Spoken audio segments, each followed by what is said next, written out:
Hi, I'm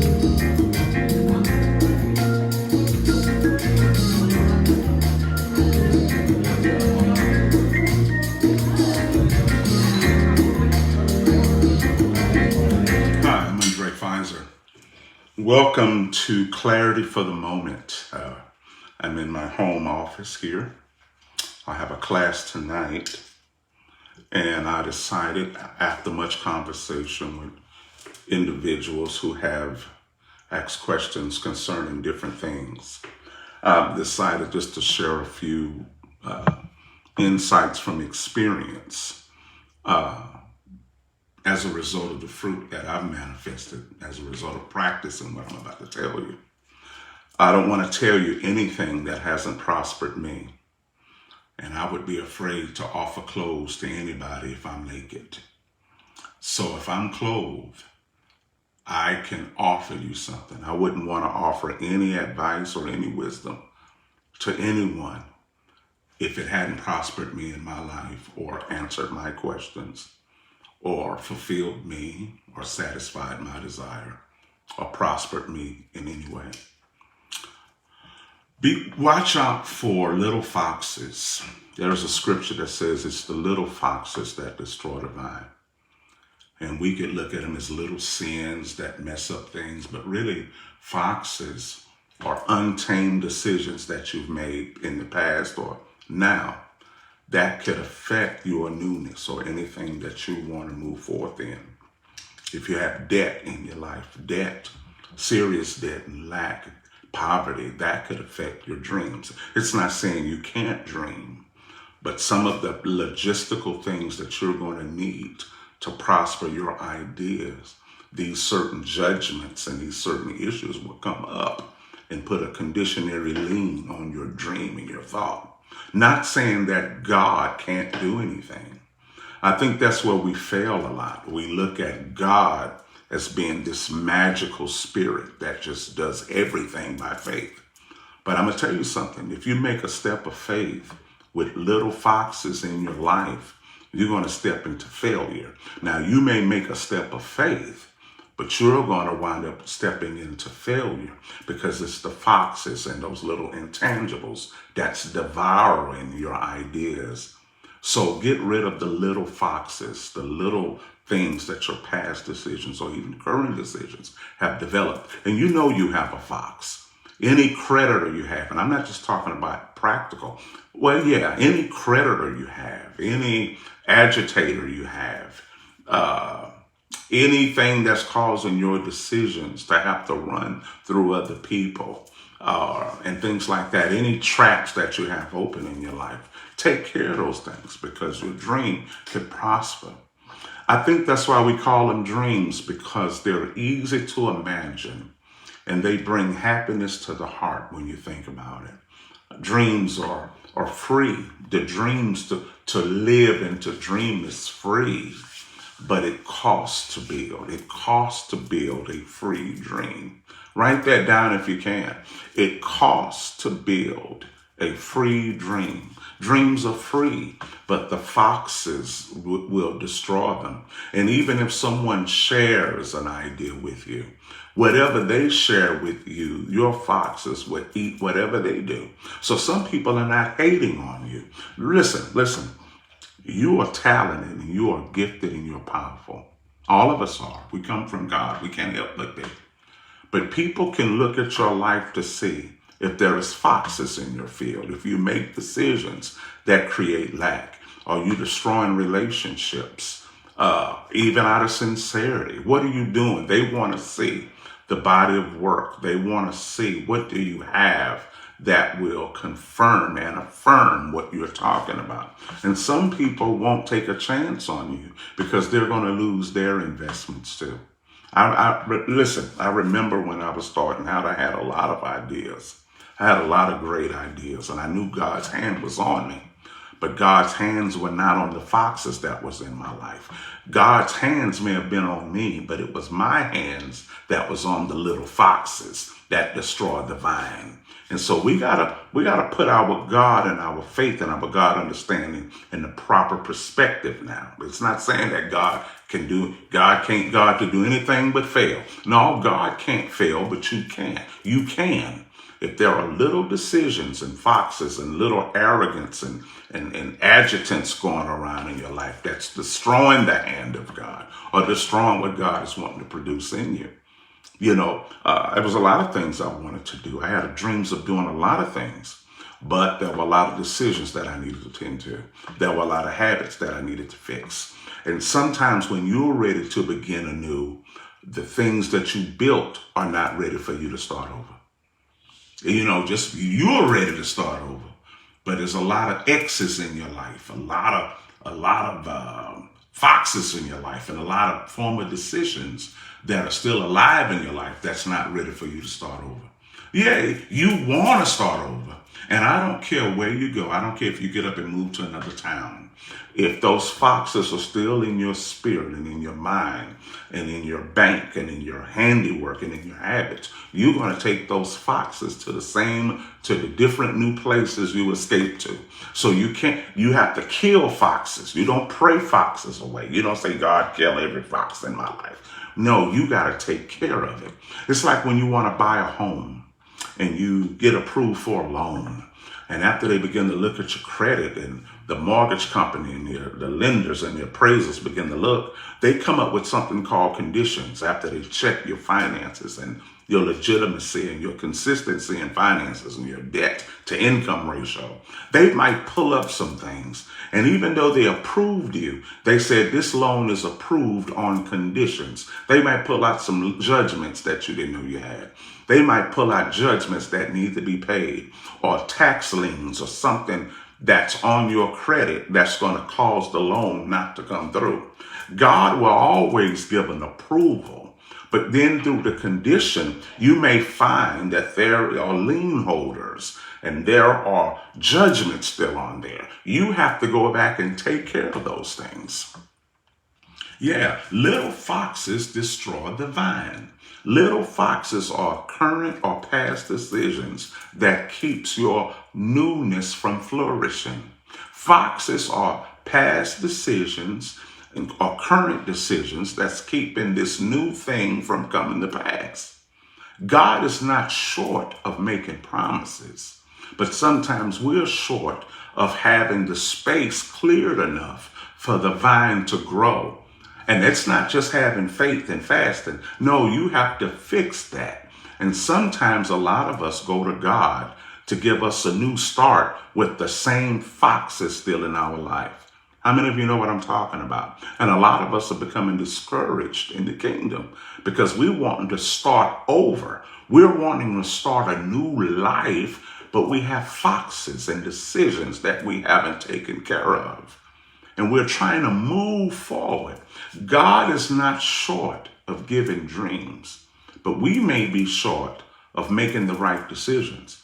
And I'm going to say this and I'm going to go. I remember I met a mentor of mine years ago. He's passed away. His name was Wilson Douglas. Incredible guy. And I thought that my mentors were going to talk about the same things that were exciting me. My revelatory prowess and kingdom and prophetic. And he wanted to know how I handled time. He wanted to know how I dealt with my wife. He wanted to know how I handled responsibility. He wanted to know all of what I thought at the time was very non-spiritual things.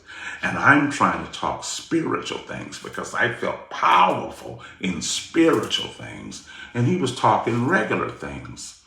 And the thing is, he knew that if my regular things were right, my spiritual things would thrive. I didn't know that the regular and the spiritual, the super and the natural work together because I thought God only dealt with what was spiritual. I didn't know that God was concerned about how I paid bills and if I was timely on my word and if I was early when I'm supposed to be. and if I paid my bills. I didn't think that mattered to God. The only thing I thought that mattered to God was the spirit and living right, not knowing that if I'm paying someone, that I'm giving my word, that I'm putting my covenant. And that is a nature of God, which is word and covenant. He wanted to see how well I managed and stewarded non-spiritual things before he increased my spiritual things. I didn't know those things worked together because I just thought God was only interested in a good heart, speaking in tongues and prophesying in church. I didn't know that God was interested in me keeping my word. That if people saw my word on my credit report and saw consistent late payment, that was not an expression of his nature. I thought that may have been an expression of me not having a job or lack of money, but people around the world would see my love and they would know that, hey, I'm God. It's like, no. So the first thing he talked about was my foxes. He addressed the little foxes in the field. And sometimes I would be very discouraged because I'm here to talk spiritual.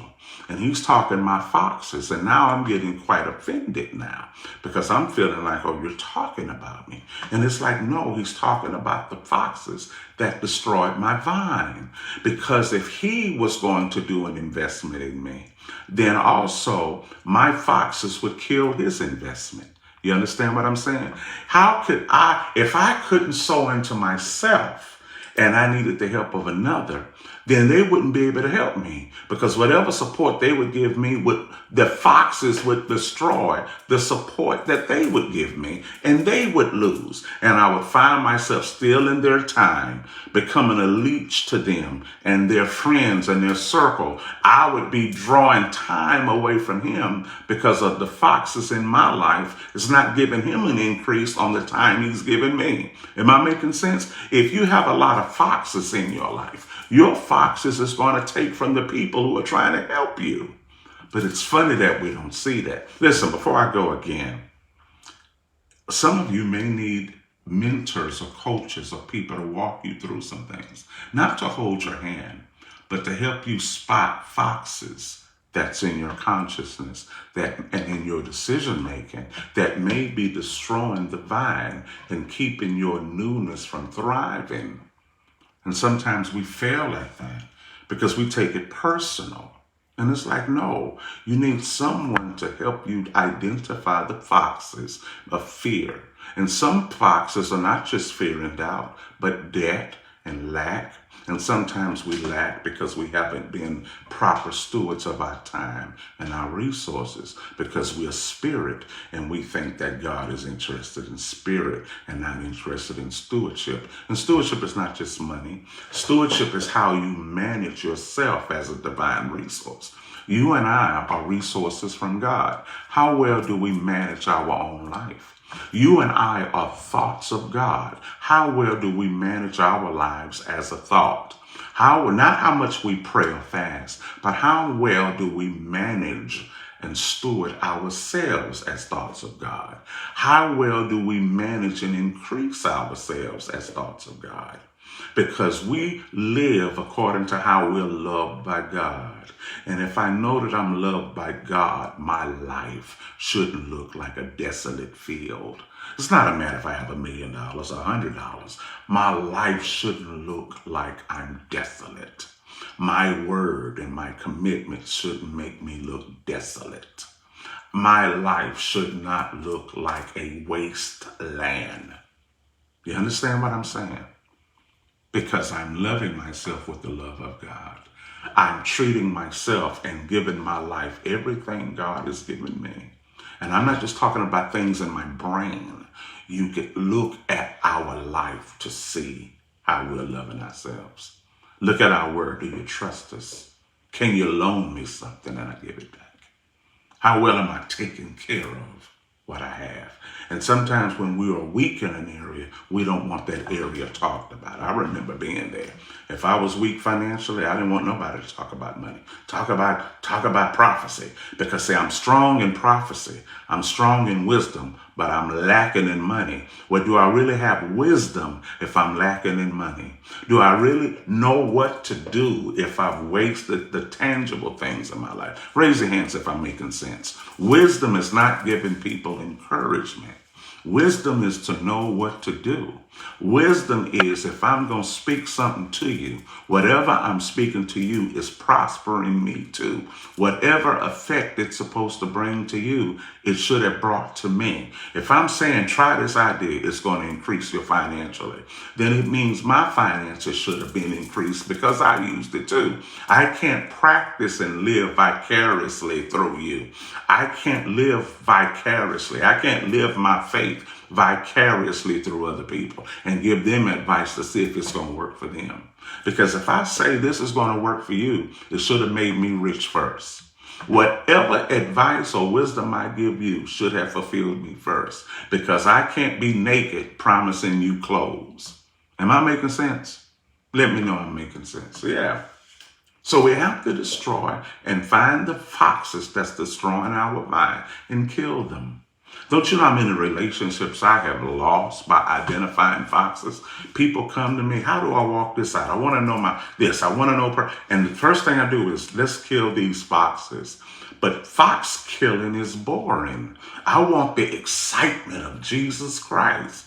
I want the divine excitement, because killing foxes are boring. I don't want to spend my time killing foxes. But let me tell you something, beloved. If you don't kill the foxes, those incredible fresh dreams you be getting at 3 o'clock in the morning, they're going to stay in your brain at 4 o'clock in the morning, because you got too many foxes for the dream to find freedom in. And if you got too many foxes in your life, the dreams are going to be afraid to live. It's not that you don't have the opportunity. It's not that you don't have the money. Your dreams don't need money. It needs foxes to be killed. Am I making sense? You made some decisions that's keeping things behind. And so sometimes the mindset that's responsible for the foxes have to be transformed. And you can't do that in 2 weeks. You got to see that it's been changed to the point those foxes no longer come to your yard. When you know that you've shifted, those foxes will no longer find anything sweet to eat in your yard. You feel me? I'm Undrai Fizer. Hey, I have an app in the App Store and in Google Play, Fizer Interglobal. Why don't you download it? I think you'll like it. You'll hear podcasts and books that I have. And then also you get a daily word, a daily dosage. Quite a few things, okay? Hey, this was just clarity in the moment that I wanted to give. Hope it bless your evening. It blessed mine. Peace.